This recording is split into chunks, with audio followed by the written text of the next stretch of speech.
Hi friends, I'm Olga Koelsch, watercolor artist, teacher and a book author. Today I would like to share with you behind the scenes of 100 days project and share with you my tips, my insights. So let's have a flashback. My idea and my goal for this project was first of all to finish it and secondly to make it in a convenient way. Therefore, I wanted to paint everything in the same format and in the same or similar sketchbooks. So I choose this Canson sketchbook because it has 100% cotton paper, which is important for me. But I did not realize one thing. Before this project, I usually painted much larger formats, starting with A4 and even larger. Once I started to paint in this A5, very little size, firstly, it feels like I am so squeezed. I don't have enough space. My hand does not have enough of movements to make, and I can't go much into details, which was actually good in a way because keeping things simple allowed me, instead of focusing on details, focus on the flow of watercolor and keep making things easier. So that was the challenge number one. Regarding the paints, I started this project with Daly and Rowney travel set with 12 paints in it, but later on I switched to a bigger one, same by Daly and Rowney, with 48 paints, and it was quite fun because during this project I could try different paints, different mixes, and I think that also brought variety to the project. When I started this project, I had no idea of what will be my topics. In the previous projects, I tried to pick up one theme, for example, flowers, or for example, monochrome painting. But this time I literally had no any plan, so I decided to go with the flow. And therefore, I always asked you for your suggestions. And thanks to you, I think about 80% of the project was based on your suggestions. I read each and every comment of you, and I try to mostly focus on your suggestions. Sometimes I had some pictures in mind. For example, I wanted to try some under the water scene for quite a long, so I kept 15-20% of ideas for myself, and the rest was based on your suggestions. Thanks a lot for your creativity. Thanks to you, this project got really different. There were so many different things I would never try to paint before. Some sea creatures, lanterns, and many other different things. Another challenge which I did not expect was to find references. And here came another challenge, to find good references. I think on average I spent on finding references about the same time as for the painting. Can you imagine that? When I got an idea, for example, of painting a sunset, I had a certain picture in my mind and I tried to find references following my ideas. When I read your comments and you were asking for a certain flower or a certain landscape or a certain creature, I was looking for references which on the one hand will be interesting to paint, on the other hand they would not be too much complex. That's quite a lot of work behind the scenes to pick up good references, to work on them, to work on the composition, and also to transfer the references into painting. I also tried to keep things simple and keep all the painting process within a certain limit. I tried not to go over 15 minutes of painting, which also is a great tip which I can share with you now. If you would like to boost your painting, if you would like to boost your watercolor skills, You don't need that much time. 15 minutes a day or every other day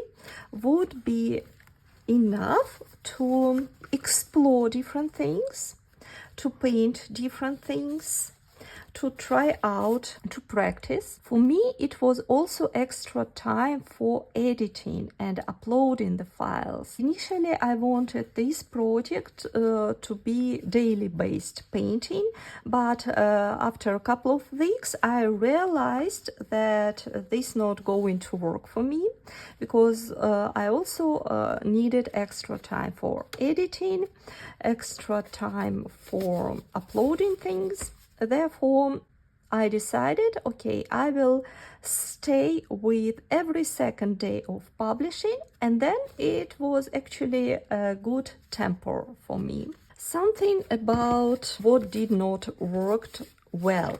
We always like stories about success, but also there are some stories about of not success. For example, my biggest problem was that I just forget to switch on the camera. I was recording, explaining, got in the flow, nice things, and then I realized my camera is switched off. So I had to start again. And when you start again the same project, it not always go with the same flow. I kind of losing my spirit, kind of losing my intention, and I had these situations quite a lot. The second problem was the memory on my phone. So again, I'm recording and recording and recording, and then the camera just stopped because it's not enough of memory on my phone. It also taught me, first of all, to keep my phone clean and with enough space for recording, and secondly, not to give up. And sometimes I was not just happy with my result, and I thought, if I'm not happy with the result, I can't teach you about it. I can't share with you that process.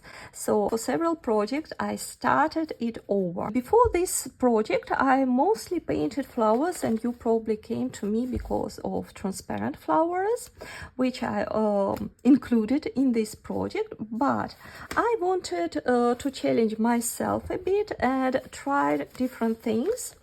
And first of all, it was landscapes. I painted landscapes a while ago in a larger size. Now I decided I would like to include more of landscapes, because I live in such a beautiful area. There is always something full of inspiration around. So I painted a lot of landscapes. That also helped me to find out what I like, what I personally like, what I enjoy so much.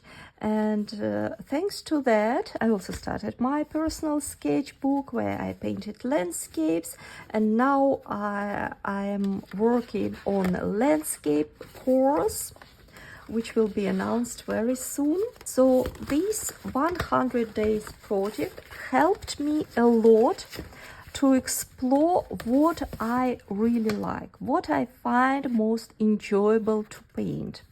And for me, that was landscapes. I also tried kind of things like animals, insects. There was some bunny somewhere. Although it was fun, that didn't resonate with me so much. Once you let you to explore yourself, what you are looking for, where you feel comfortable, what keeps you going, and what kind of boring for you. That's also very important, to find out what you like and what you don't like. I tried to vary the techniques, dry techniques, wet and wet techniques. I try out different textural things, masking liquids. Also nice to trace the seasonal difference, because the project started with more spring theme, then came summer and harvest season, and I wanted to finish with some autumn inspiration. Only winter was missing, but I think I can paint some winter tutorials later on. A couple of words about style. I know for many artists it's very important question, how to find your style. My suggestion will be to paint a lot. You need to paint a lot. It should not necessarily be big challenging large-scale paintings that can be short everyday or almost everyday paintings, but that will allow you to explore yourself. And let's talk a little bit about the future. I will definitely switch to a larger scale, and I'm looking forward to know what would you like to paint more with me. Landscapes, more focus on flowers, transparent flowers, explore wet and wet technique, maybe some tips and tricks you would like to pick up from me. Just bring all the ideas, and I promise I will think about something interesting, and we will paint together a lot. Thank you so much for painting with me. I'm looking forward for some new ideas, for some new projects. There's certainly something interesting will be coming soon, so stay tuned, paint a lot, and see you next time. Bye bye.